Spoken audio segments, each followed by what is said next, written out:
So the year 1953. Okay. Millions tuned in to watch the final episode of the Korean War.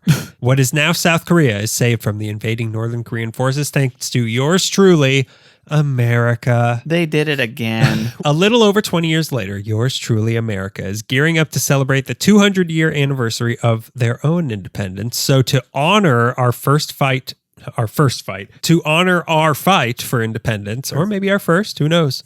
And as a thank you for their own independence, the Republic of Korea wanted to do something special for the United States. Okay. They wanted to give us a giant ass bell. What says thank you more? In this holiday season, say thank you with a giant ass bell from Korea. But not just any giant ass bell, a bell modeled after one of the most legendary bells in all of Korea. Kristen Bell. Bell of the ball. Bell, a Lugosi. That would be my bell company name. The bell known as the Sacred Bell of King Songdok. This was made, it's good to be the King Songdok. This was made in the year 771. You're forgetting a digit. You're forgetting the number 2 in front of that. By King Songdok's third son, who wanted to memorialize his dad's virtue that was as high as a mountain and as deep as the sea.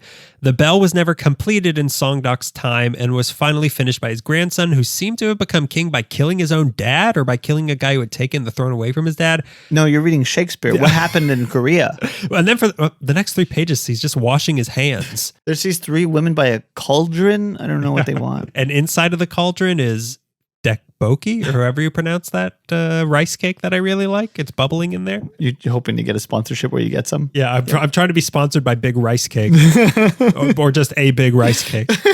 So this part of the story, it was so confusing because the names were spelled different in different ways in English on different places. And I've never claimed this was a Korean history podcast, except that one time. Where you claimed it was a Korean history podcast. I started the episode. This is a Korean history podcast now, and people freaked out. According to our numbers, we are only listened to in North Korea. So they did not like to hear that. They were mostly surprised. It's actually just one person in North Korea, and you know him. He has the internet. He likes movies. He's the one guy in North Korea who has the internet. Imagine if like the one thing people are allowed to access on the internet in North Korea is this show. Yeah, the translation's just a little bit off. Yeah. So they think this is like a big show, and they're like, oh yeah. I mean, we do praise Dennis Rodman a lot on this show, so maybe it's not that much of a leap. No. We much like Dennis Rodman slam dunking. Right. That's a reference to something. So just know that this bell, the original bell, was made in 771 in honor of the dead King Songdok. The reason the king was dead before it was finished was because it took them 34 years to make this bell. It's over. Don't start it when I'm 70. Okay. Didn't you ever hear that bell making is a young man's game?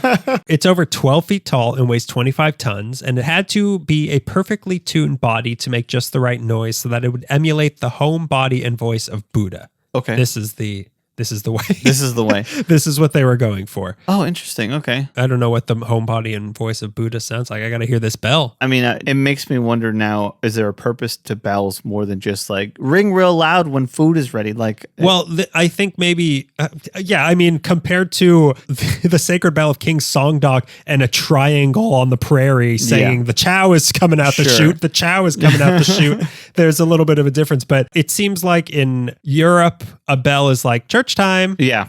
We got a Quasimodo here. God's awake. It's God's alarm clock in Europe. That's why it's every 15 minutes. Snooze. But I think in Asia, it's supposed to be meditative. It's supposed to to teleport you to a different mindset, I think, rather than we've got grits. Yeah. We've got grits and pork chops. Grits and God, yeah. Church. We've got grits and God. On the top of this bell, the original bell, is a little, and also our bell, it's a little dragon named Poro who's scared of whales. So the bell, too. How relatable. Poro is all of us in this situation. We're all really, we don't wish them harm, but if I saw one in person, I'd be very, very scared. In Europe, they call him Pinocchio. So he's scared of bells, so the bell will be rung with a giant piece of wood shaped like a whale, I guess, to make him scream. I don't really, seems cruel, but yeah. This bell is also known as the Emil bell because of the legend that to get the tone just right, a child was sacrificed and melted into the bell. Although they say that like they've done tests on the bell and there's like no child DNA in there. Ain't got no bones in it. How can it be a boneless bell? They promised it was a boneless bell. You can dip them easier. What do you mean by vegan bell? What's that mean? That's Kristen Bell's sister. So this is the largest bell in Korea, the sacred bell of King Songdok, and is now on display in the National Museum in Gyeongju. So this isn't the bell we have. This is the bell that our bell is modeled after. They didn't give us the most important bell in Korea. No, I had a feeling that wasn't just something that they're like, we're going to take it alley. I think this bell could be a star. This bell got discovered at Schwab's. It's got a little kid in it. Well, yeah, because it had the little kid in it, it had to take classes with Shirley Temple. And they tried to use it as the bell that class was over. Disrespectful. So again, Korea wanted to make a replica of this bell for our bicentennial to honor both nations' hard-won independence and the veterans that made it possible. Thank you. But where should this elaborate gift reside, and whose idea was this? The exact person behind this idea isn't known, but it seems that the idea to have the country of Korea commemorate the U.S. bicentennial in some way came from a group of Korean Americans in L.A. who thought it would be a nice gesture of friendship. Sure. One member of this group is believed to be the actor Philip Ahn. Ahn was born in Highland Park to Korean parents on March 29th, 1905, and is believed to be the first U.S. citizen born to Korean parents. Like, he is the first American-born Korean. Huh. This is what I read. I don't know. Okay. I mean, it sounds like that can't be true, but then I was like, well, when did like Korean people start coming to America? And they're like, well, Korean neighborhoods started popping up in like 1915, and this is 1905, so maybe this was the first Korean person born in America. That's very interesting. It's also very interesting. Sometimes you can track that. You think like a Korean was born today, the town crier going through downtown. We that's what we have bells for. Chow time. Yeah. A Korean's born. They don't eat him. What was the second thing he said? Is it time to eat dekboki? Please give us a sponsorship. I need to get the big rice cake sponsorship. There's more to this Philip Ahn story. As a little detour, as a kid, he was friends with another actor of Asian descent we know named Anna May Wong. Wow. And they might have dated. I'm not really sure. And one day he was picking her up from a movie set when Douglas Fairbanks saw him and made him take a screen test, and he himself became an actor, sometimes starring alongside Anna May Wong. Wow, that's very interesting. I love like Chuck Jones is looking at it, through a gate, watching Charlie Chaplin make a movie. Like it's all like I like stories where Douglas Fairbanks is going down the road and sees two Asian kids. Like, I got to put you in movies. And they were, and he did. Meanwhile, Philip Ahn was also going to USC and usually had to pretend to speak broken English for movies to get roles. He went on to be in over 270 movies and was also Master Can or Khan. Again, just like David Can or Khan, our Patreon supporter, can't pronounce anybody's name that's spelled like that. This was the guy in Kung Fu. The like master in Kung Fu. Wow, really? That's Philip Ahn, and he was the first Asian American to get a star on the Hollywood Walk of Fame. Congratulations! So Philip Ahn, so many things he's done. I know, crazy. Isn't that to be the first Korean person born in America is a crazy title? Yeah. And I can go walk on his star tonight if I wanted to. If I wouldn't get stabbed doing so because it's Hollywood. It's Hollywood Boulevard on a Saturday night. Well, I mean, I wouldn't mind standing over and eating a big bowl of dekboki. Delicious, Korean-inspired, American-made. I mean, dekboki deserves a star on the Hollywood Walk of Fame. And I'll put it there if they pay me. Not in money, in another sort of. I don't even want money from them. I just want rice. I don't even want it caked. I'll cake it myself. Anyway, it might have been this guy behind this whole thing, or he was at least part of the idea to have a gift given from Korea to America. The government of Korea supported the idea of a gift, and this group, being LA-based, convinced them that LA was the best place for it because we have the largest Korean population in the US by far. Like, I don't know if you've seen the numbers. Have you checked the Korean database lately? You're kind of breaking news to me right now. I didn't know that. So it was an obvious choice, but where in LA? Griffith Park was considered, but as luck would have it, Fort MacArthur in San Pedro had just closed in 1974. Right. So now there was all this city-owned big bell in the park by the haunted lighthouse. It's not really, but it's a little further from the haunted lighthouse. Okay. Yeah, but yeah, that's it. That giant Korean bell. So yeah, Fort MacArthur, 1974, they closed. So now the city owned all this empty parkland available. And that was perfect for two reasons. Mm-hmm. One, it overlooked the stretch of the ocean that U.S. troops shipped out to fight in the Korean War. Wow, interesting. Okay. Two, the fort was named after Lieutenant General Arthur MacArthur, who was his cousin was Griffith. Who was the dad of General Douglas MacArthur, who is the man who helped save South Korea from North Korea. Sure. Okay. I have seen it before. It's beautiful. You've just looked up the bell. Yeah, I'm and it is pretty close to Point Furman. Like it's it's really far from there. It's nowhere near that. You're wrong. You're absolutely wrong. Korean Friendship Bell?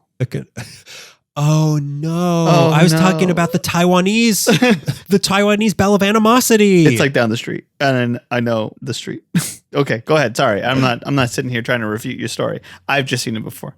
Sure. Yeah, you have. I mean, I bet you don't even know how to spell tteokbokki. I don't know how to pronounce it. I know. I just want a sponsorship. I love it so much, but I'll learn how to spell it when I get some. So the area was dripping with meaning and symbolism. So a part of the land that used to be a munitions bunker that's now known as Angels Gate Park was chosen to house this bell. Cool. Nowhere near Point Furman. But now don't say nowhere near it. Nowhere near. I mean, is it even in the same city? But now came the matter of making what is smaller than the original, but is still one of the largest bells in the world. Mm-hmm. The general form of it is the same, but what was on ours was different. The original's engraved with flower designs and celestial maidens, but ours has on each side of it our beautiful Lady Liberty, statue of, alongside a Korean spirit called a Seonyo, but on each side these two are joined by a different symbol. On one side has the Taeguk, which is the Pepsi thing from the Korean flag. Yeah. The Pepsi thing. On the other side is Coca-Cola to symbolize America. Never the two show meet. The yin and the yang. One side has a hibiscus flower, which is the official flower of Korea. One side has a laurel branch to symbolize victory, and one side has a dove to symbolize peace. Sure. Ours weighs 17 tons, is 12 feet tall, 7.5 feet wide, and is made of copper, tin, gold, nickel, lead, and phosphorus, and a little sacrificed child. No name. He had no name. If they don't have a name, it's not immoral. It took a year's worth of work from a team of 9 bell making experts, and somehow they said a total of 20,000 workers had a hand in it at one point. Wow. But I don't know how that's like possible. A We Are the World type of thing, like a long line. Yeah, they passed the hammer. Past 19,999 people, and one guy did the job. They counted backwards each one. How many Korean bell makers does it take to construct a beautiful bell? 999 bell makers. Go ahead. So it took a full year to make and $500,000. It has a wooden battering ram on a chain next to it to ring it, like it's like, and just when it was all ready for its big debut, it cracked. No, hey, our Liberty Bell's cracked. Okay, we can't have 2 cracked bells in America. Just like America, am I right? Korea, America, we got the same problems. Place is cracked. This was even more of a problem because this bell was made in Korea, and they needed to ship this giant thing to LA in time for July 4th, 1976. Just say the shipper did it. Yeah. Damage in delivery. Sorry, we're not covered for that. And now they needed to make a whole new one, which they were able to get done in June 1976. Wow, really? But that was still too late to get it shipped and set up in LA in time. So instead, the first ringing of LA's historic Korean Bell of Friendship of Los Angeles happened July 4th, 1976 in Busan, Korea. Hell yeah. It then got... It's like them breaking the champagne bottle against the ship. Oh, crap. Did you say crack or crap? Well, which is better? It then got on a boat for the 1.5 month journey to San Pedro. Meanwhile, they had to build this pavilion, which is just as intricate and beautiful as the bell. It took a team of 30 from Korea, 10 months, and $600,000 to build the Belfry of Friendship. It took 2 weeks just to unload all the materials that they needed to make this thing. If you've seen it before, which Greg hasn't, in Point Furman's like, it's like a city. It's like, I mean, you might as well be in Canada. I mean, it's so far. I parked my car there when I wanted to go to Point Furman, but it's so far from there. Yeah, I mean, like you take the train to Point Furman. If you've seen it before, like I have, not Greg, you know how intricate and detailed the roof on that thing is. Yeah. But it's also being held up by 12 different columns, with each one protected by a different animal from the Chinese zodiac on the bottom. So that's what those 12 symbolize. The first time it was rang in LA was September 30th, 1976, when it rang 13 times, one for each of the original 13 colonies, and was officially dedicated on October 3rd, 1976. Okay. The bell's on top of this kind of bowl. So when it's rung, the sound goes down into the bowl and then is reflected back up, and that little dragon who's afraid of whales filters out on the top a tone that humans can't hear. Wow. And the whole thing gives it this like a pulsating heartbeat sort of thing. But whales can hear it. It makes whales really randy when it's mating season. Yeah. Boy, oh boy, don't go near the ocean. That splashing is weird. Caution, first row may get wet. So there's a few things that were added to the surrounding area over the years, like a tree planted by Korea's fifth president, Chun Doo-hwan, during his first U.S. visit on January 29, 1981. There's also 2 Jongseong totems leading up to it to protect the area from evil. They're like faces, like totem poles with faces on it. These were hand-carved by an artist named Kim Jong-hyung, who is apparently a huge deal in Korea and has made sculptures for U.S. presidents and the Queen of England. God rest her merry soul. God, we lost her too soon. So young. So much life ahead of her. I mean, lizard people live to be like 300. A plaque near the bell says, "In striving to preserve freedom, the United States and the Republic of Korea are inseparable allies linked by ties forged in blood. This is a fraternity." Don't bring that up around the baby and the bell. "This is a fraternity of mutual trust which shall remain forever unchanged. May this bell ring and sound forth the hope and resolve of our two nations in their common devotion to enduring prosperity, liberty, and peace." It's a Los Angeles historic cultural monument, but it's also been referred to as the West Coast Statue of Liberty, which it really is. It's a monument overlooking a major ocean on the coast of the United States. This one given by Korea instead of France, but for the same reason. Yeah. We helped each other with our independence. Here is a token of our everlasting friendship. Yeah. It's weird to think about. It is. It's our Statue of Liberty. It's pretty cool. But LA really doesn't know how to treat its presence. So by the early 2000s, the whole pavilion was looking pretty run down. There was graffiti on the inside of the bell, and during one of the ringings, part of the chain holding the giant battering ram fell off and could no longer be used. In response, in 2006, a guy named Ernest Lee started the Korean Friendship Bell Preservation Committee to figure out a way to restore the bell to its glory. Problem was, there was nobody in LA who knew how to fix a giant bell. Why would we need to? We have 3 bells at the Mission, and those have been decommissioned. Those have not been in use for 200 years. They were completely at a loss for years of how do we fix this? Who knows how to fix this? Until one day, one of the committee members had brought a Buddhist magazine back from Korea on a trip and threw it on the coffee table of their office, and there it sat for 4 years until 2012, when somebody did the unthinkable and read an old magazine sitting at an office table and saw inside it an ad for a company in Korea who advertised that they were the manufacturer of the Korean Bell of Friendship in LA. So I was actually looking for the search and find, but I was thinking of Highlights magazine. That was the problem. But I found that. Is that something? Yeah. If Highlights can be sponsored by Duckboki, then certainly we can. Someone please tell me how to pronounce, record yourself properly pronouncing that, because I just have to point and say gimme whenever I'm at a Korean place. And they usually don't like that. No, they don't like it. No. Because first I snap at them, and then I point and say gimme. I snap and I say no tip. No, well, that's what my shirt says. My bib says that whenever I go to a restaurant. So they immediately contacted this company and found that only one of the original bell makers was still alive, who wasn't quite up to the task of flying all the way to LA and repairing a giant 40-year-old bell. Fortunately, he had an apprentice named Chai Dong-hae who was ready and willing to do that. He flew in with 2 teams, one for the technical stuff, one for the artistic stuff, and 100 days and $300,000 paid for by Korea later, the bell was back to his original glory. Its original glory. As he left, he said, "The biggest concern I have is that after I repair the bell, the birds will come in and poop on it again." And with those melancholy words, he was whisked away to Korea, and the bell was up and running. Beautiful. Today, the bell is rung 5 times a year. You can go July 4th for Independence Day, August 15th for National Liberation Day of Korea, New Year's Eve, January 13th for Korean American Day, and September 17th to kick off everyone's favorite holiday, Constitution Week. Hell yeah. Each time, it's rung 33 times, 32 for every possible direction on the compass, and a 33rd time to return you back to the center of balance. Cool. There is also a maintenance ring on the first Saturday of every month, so get there on one of those days before the beautiful sounds are muffled forever by the fecal matter of seabirds, and nobody's coming to clean it this time. We're on our own. Boy. And I'm not touching it.